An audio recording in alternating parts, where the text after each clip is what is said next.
नमस्कार दोस्तों, आपका हमारे YouTube चैनल धार्मिक कथाएं और कहानियाँ में स्वागत है। आज मैं आपको शनिवार व्रत की संपूर्ण कथा सुनाऊंगी। अगर आपको यह कथा अच्छी लगी तो आप वीडियो को लाइक, सब्सक्राइब और शेयर जरूर कीजिएगा। आइए सुनते हैं शनिवार व्रत की कथा। कई हजारों साल पहले स्वर्ग में 9 ग्रहों के बीच में एक सवाल को लेकर झगड़ा होने लगा। ये सवाल था, आखिर सबसे बड़ा है कौन। सारे ग्रह खुद को बड़ा कह रहे थे। होते होते बात इतनी बड़ी हो गई कि सबके बीच लड़ाई होने लगी। तभी इस बात का फैसला करने के लिए सभी ग्रहों ने इंद्रदेव के पास जाने का फैसला लिया। वहां पहुंचकर सबने एक स्वर में उनसे पूछा, आखिर हम सब में से सबसे बड़ा कौन है। इस सवाल का जवाब इंद्रराज के पास भी नहीं था। इस बात को सुनते ही वो परेशान हो गए। साफ शब्दों में इंद्रदेव ने कह दिया कि आपके इस सवाल का जवाब राजा विक्रमादित्य ही दे सकते हैं। हम सबको तुरंत पृथ्वी लोक चली जाना चाहिए। सबने इंद्रदेव की बात मान ली और सभी एक साथ उज्जैन पहुंच गए। वहां पहुंचकर सारे 9 ग्रहों ने इंद्रदेव से पूछा गया सवाल इस बार राजा विक्रमादित्य से किया। ऐसा सवाल सुनकर राजा भी हैरान हो गए। उनके मन में हुआ कि हर ग्रह की अपनी एक खासियत है। हर कोई किसी धातु का देव कहलाता है और सबकी शक्ति अलग अलग व प्रभावी है। अगर किसी को बड़ा और किसी को छोटा कह दिया तो बड़ी मुश्किल हो सकती है। सोचते सोचते विक्रमादित्य के दिमाग में एक तरकीब आई। उन्होंने सभी ग्रहों का आसन बनवा कर लगा दिया। हर धातु के गुण के हिसाब से आसन लगाए गए थे, जैसे कि सोना, चांदी, कांसा, तांबा, सीसा, रांगा, जस्ता, अभ्रक और लोहा। अब इन आसनों में उनके स्वामी को बैठने के लिए कहा। सब एक एक करके अपने सिंहासन पर बैठ गए। सबके बैठने के बाद राजा विक्रमादित्य बोले कि आप लोगों के सवाल का जवाब तो खुद ही मिल गया है। अब जो सबसे आगे बैठा है वही सबसे बड़े हैं। इस बात को सुनते ही आखिरी सिंहासन पर बैठे शनिदेव को गुस्सा आ गया। गुस्से में शनि ने विक्रमादित्य से कहा, तुमने मुझे सबसे पीछे बैठाकर मेरा अपमान किया है। तुम्हें मेरी शक्तियों का अंदाजा नहीं है। मैं तुम्हें पूरी तरह से खत्म कर दूंगा। उन्होंने आगे कहा कि सूर्य किसी राशि में 1 महीने, चंद्रमा किसी राशि में 2.25 दिन, मंगल एक राशि में 1.5 महीने, बुध व शुक्र 1 महीने, बृहस्पति 13 महीने ही रहते हैं। इन सब के मुकाबले मैं किसी भी राशि में 7.5 साल तक 7.5 बनकर रहता हूँ। कई देवता मेरे प्रकोप से पीड़ित हैं। भगवान राम को भी 7.5 का प्रकोप झेलना पड़ा। इसी वजह से वो जंगल गए थे। रावण भी 7.5 की वजह से ही लड़ाई में मारा गया था। अब तुम्हारी बारी है। तुम भी मेरे प्रकोप से बच नहीं पाओगे। अब ये सब देखकर अन्य ग्रहों के देवता चले गए और शनिदेव भी नाराज होते हुए आगे निकल गए। इतना सब होने के बाद विक्रमादित्य परेशान थे, लेकिन वो पहले की तरह ही अपनी जनता के लिए न्याय करते रहे। होते होते वो आनंद से अपना जीवन जीने लगे। पर शनिदेव अपना अपमान बिल्कुल भी नहीं भूले थे। बदला लेने के मन से एक दिन शनिदेव घोड़ा व्यापारी के रूप में उज्जैन पहुँचे। वहाँ पहुँचते ही उन्होंने खबर फैला दी कि उनके पास खूब तेज दौड़ने वाले घोड़े हैं। इस खबर के मिलते ही राजा ने घोड़े का ख्याल रखने वाले अश्वपाल को कहा कि जाओ उससे घोड़ा खरीद कर ले आओ। वो गया और देखा कि घोड़ा काफ़ी कीमती है।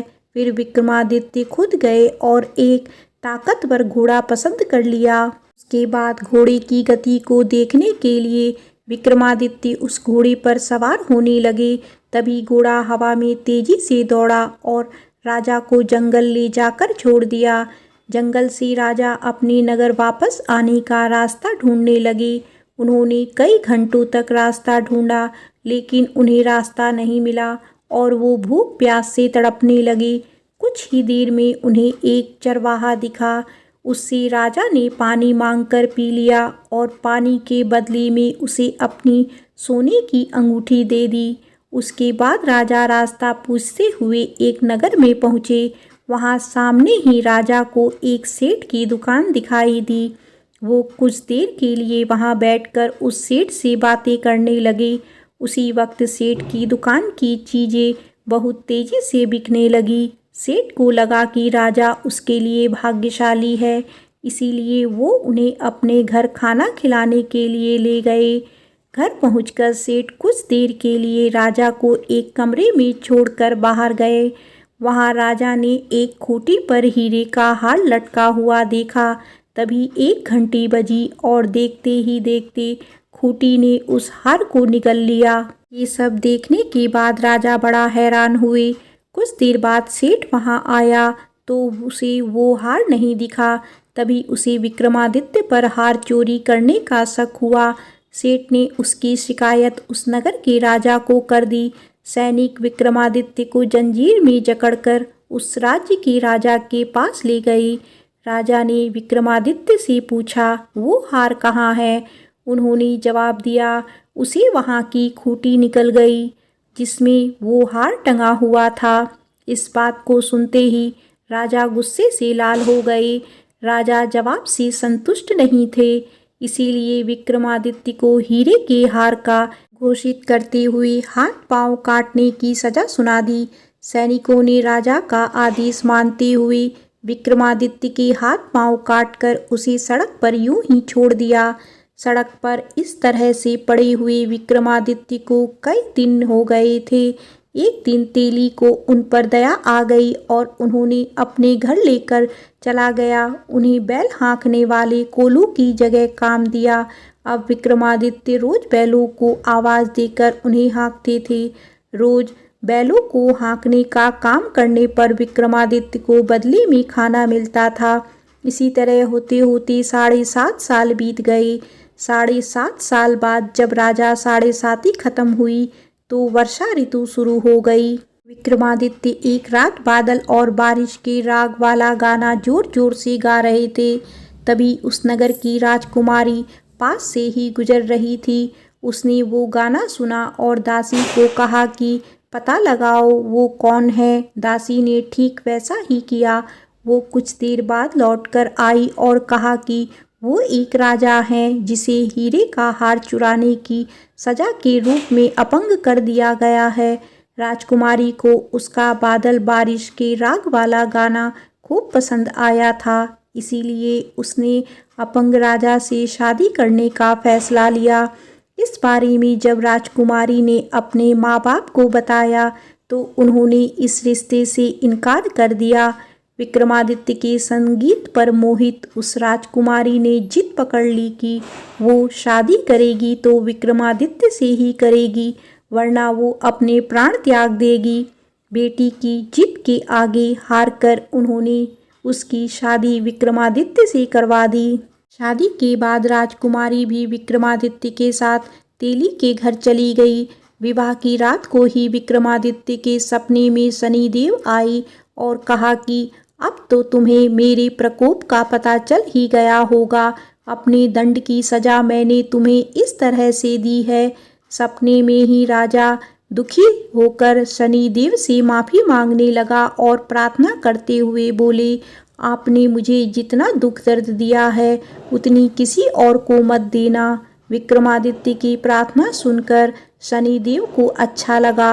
उन्होंने सपने में ही उन्हें बताया कि जो भी इंसान मेरी पूजा करेगा, मुझ पर ही मन लगाकर ध्यान रख करेगा, मेरी कथा सुनेगा, चींटियों को आटा खिलाएगा, वो मेरे प्रकोप से हमेशा बचा रहेगा। साथ ही मैं उनके मनोरथ भी पूरे करूँगा।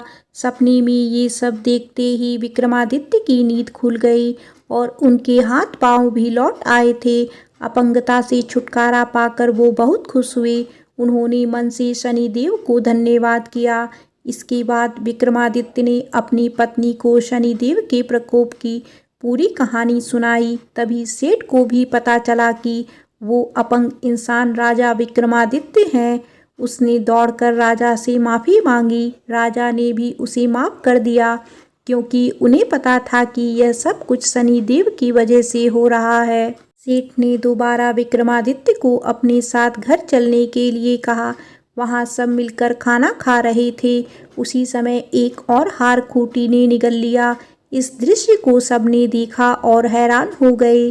कुछ देर बाद सेठ को अपने करने पर पछतावा हुआ और उन्होंने अपनी बेटी की शादी विक्रमादित्य से करवा दी।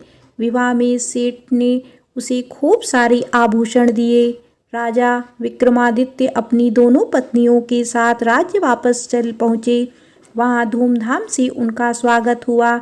अगले ही दिन विक्रमादित्य ने यह घोषणा करवा दी कि सारे ग्रहों में सबसे श्रेष्ठ शनिदेव हैं। प्रेम से बोलो शनिदेव की जय।